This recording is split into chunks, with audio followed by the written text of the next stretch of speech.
Na aula anterior, a gente estava falando dos processos e vocês viram que diversos tipos apareceram de processos ali. O que acontece? Basicamente, a gente tem dois tipos de processo. O processo CPU bound, que é ligado à CPU, e o processo I/O bound, que é ligado mais à entrada e saída.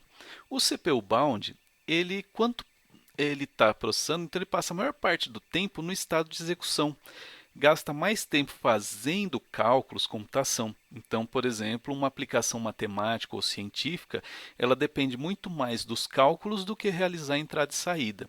Já numa aplicação, um processo do tipo I/O bound, passa a maior parte do tempo no estado de espera, então gasta muito mais tempo com entrada e saída. Por exemplo, uma aplicação comercial onde tem um formulário, algo assim, onde determina o que? O usuário precisa preencher todos os campos do formulário para ser submetido ou precisa digitar várias informações para que aquilo seja processado. Aqui embaixo, a gente pode perceber que tem um gráfico, ampliando ele um pouco. Nesse daqui é um esquema CPU bound. Então, meu processo passa muito tempo usando a CPU, ocorre uma entrada e saída e volta a processar. Já no I/O bound, que é o ligado à entrada e saída, ele passa muito tempo naquela espera de dados, processa um pouquinho, volta a entrada e saída, processa um pouquinho e assim por diante. Então, é desse jeito que ele vai acabar trabalhando. Então, no caso dos processos CPU bounds, então eles são orientados à CPU. Eles vão usar muito tempo isso daí. Então, o que vai acontecer? O tempo de execução é definido pelos ciclos de processador. No caso do I/O bound, a gente tem processos que realizam entrada e saída. Então, o tempo dele é muito mais voltado à operação de entrada e saída. O ideal seria o quê? A gente fazer um balanceamento entre processos que fazem entrada e saída com processos que fazem CPU, né? Então seria esse o ideal. Mas como é que funciona isso daí? Aquela ideia que você viu lá, onde os processos saem daquela fila do pronto e vai para o executando, existe um cara chamado escalonador. Esse escalonador, que é o nível mais baixo do SO, ele vai manipular interrupções e os processos para falar, ó, processo tal, agora é a sua vez, agora é o processo tal e assim por diante. Só que, como é que a gente faz para ter informação de cada processo? Cada processo, então, existe uma tabela de processos. Cada processo possui uma entrada nessa tabela. Então, cada entrada possui um ponteiro para um bloco de controle, chamado PCB ou BCP, né? Ou descritor do processo. Esse PCB, ele possui todas as informações do processo, saber onde ele estava parado, em que posição da memória e assim por diante. Basicamente seria como isso daqui. Então a gente teria a nossa tabela dos processos aqui.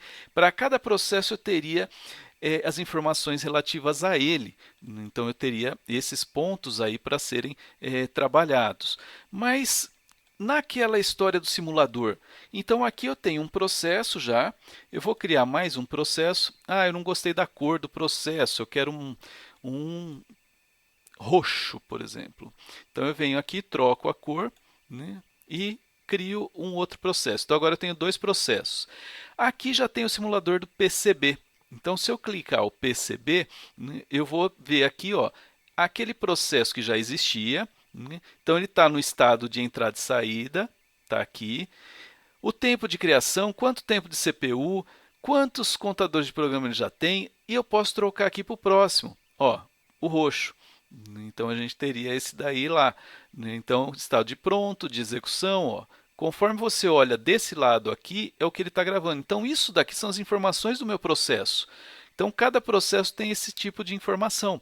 Se eu criar mais um aqui, vou criar esse processo de cá, mais um processo. Então, você vai ver que agora eu tenho três processos. Então, se eu rodar aqui, ó, ele está me mostrando o processo, o último processo, o processo cor-de-rosa aqui.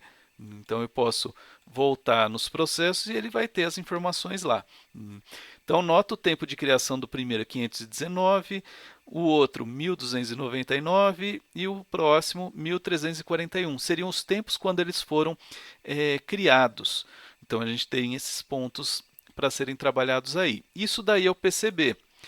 No caso, o processo basicamente ele é dividido assim em 3 elementos básicos. A gente teria o contexto de software, contexto de hardware e espaço de endereçamento. O que são essas coisas? O contexto de hardware ele é colocado toda aquela parte de contador de programa, o stack pointer, bit de estado, aquelas coisas que vocês viram lá em arquitetura. Então, o que vai acontecer assim? Aqui eu tenho meu processo A e meu processo B, 2 processos rodando, e aí eu tenho meu sistema operacional controlando isso daí. Então, o processo A está executando, aí parou, porque o processo B precisa executar. Então, ele salva os registradores do processo A, carrega os registradores do processo B, executa o processo B, parou aqui, salva todas as informações dos registradores do processo B, carrega os registradores do processo A e volta novamente a executar o processo A. Ele fica o tempo inteiro fazendo isso. Então, isso daí é a troca de contexto que a gente tem. Em alguns diagramas, né, mais elaborados, a gente teria esse ponto. Né? Então, eu estou executando, eu salvo o estado dentro do PCB do zero. Então, isso daqui ocorreu uma interrupção, uma chamada do sistema. Né? Nesse período onde eu estou salvando e carregando o estado, pode ver que o meu processo zero está idle, então ele está parado aqui, não está fazendo nada. O processo 1 também está, ele só está executando nesse pedacinho aqui. Então ele o processo zero estava executando até esse ponto, parou, vai voltar a executar somente nesse ponto aqui. Então todo esse restante, meu processo ele está lá no estado de pronto, está aguardando lá. Esse daqui ele estava no estado de pronto, foi para o estado de execução e voltou para o estado de pronto. Então antes dele voltar para o estado de pronto, eu tenho que salvar todas as informações dele para poder trocar ele, guardar ele, pôr em estado de pronto para poder chamar o outro processo. Então ele fica o tempo inteiro fazendo esse tipo de coisa. Já o contexto de software, eu já vou especificar características do processo que vão influenciar na parte de execução do programa. Então, eu tenho que saber, por exemplo, privilégio, identificação, cotas, mas identificação do quê? Vocês viram aquele número que eu mostrei lá no Linux, que estava lá aquele tal de ID. Então, cada processo tem uma identificação, tanto no Windows quanto no Linux. Isso daí ele vai ter lá. É através dele que a gente consegue acessar esses processos. Então, todos eles, né, todos os processos têm esse ID, essa identificação única, e alguns sistemas ainda permitem que eu acesse ele através de um nome. Então, eu posso fazer isso daí. Outra coisa que o processo tem também é quem é que criou, quem é que é o dono daquele processo. Então, eu vou ter lá, cada processo que foi criado, ele tem um UID, que é o User ID. O PID, que é o que a gente tinha falado aqui anteriormente, é a identificação do processo. O ID é a identificação do usuário. Né? Então, isso que a gente vai ter ali. As cotas são usadas para que os limites de recurso. Então, eu posso colocar lá, ó, no máximo, esse usuário ele pode deixar tanto de memória que ele pode alocar, o máximo de operações de entrada e saída que ele pode deixar aberto. Além do que, eu posso também determinar privilégios, o que ele pode ou não fazer em relação à segurança, gerência do sistema. Ele pode acessar determinada pasta, ele pode executar qualquer arquivo. Então, isso tudo é gerenciado pelo sistema operacional. Além disso, a gente tem também lá naqueles 3 itens o espaço de endereçamento. O que seria esse espaço de endereçamento? O espaço de endereçamento vai me falar a área da memória dos códigos e dados onde aquele processo tem que ser executado. Então, cada processo tem sua área de memória lá. Então, tem seu espaço e ele é protegido. Por isso que quando você tinha seu programa mexendo com ponteiro lá no primeiro semestre, segundo, você pegava e fazia um acesso ilegal e ele ia fechar. Porque você estava tentando acessar um espaço de endereçamento de outro processo, de outro programa. Então, ele obrigatoriamente o sistema ia lá e finalizava aquele processo que estava tentando interferir no outro. Em termos gerais, algumas informações do PCB que a gente teria seriam esses vários informações ali dos registradores, prioridade, o PID, o número do processo, quanto tempo de CPU ele usou. Aqui na parte de gerência de memória, você pode ver que tem muitos ponteiros para a gente poder trabalhar. Saber na parte de gerenciamento de arquivos, tudo isso daqui, né, e muito mais coisas estão dentro do PCB, né, ou do BCP, que a gente tem informações do processo. Naquele simulador aparece só um pouquinho, não aparece muita coisa não, mas já dá para a gente ter uma noção do que ele está sendo trabalhado. Como sugestão para vocês estarem aprofundando, né, melhorando os conhecimentos nessa parte, É interessante dar uma lida no capítulo 1 do Tenenbaum, Sistemas Operacionais Modernos, a terceira edição, aquela que eu mostrei lá na primeira aula. Então dá uma lida lá e aqui tem algumas informações que a gente já começou no capítulo 2.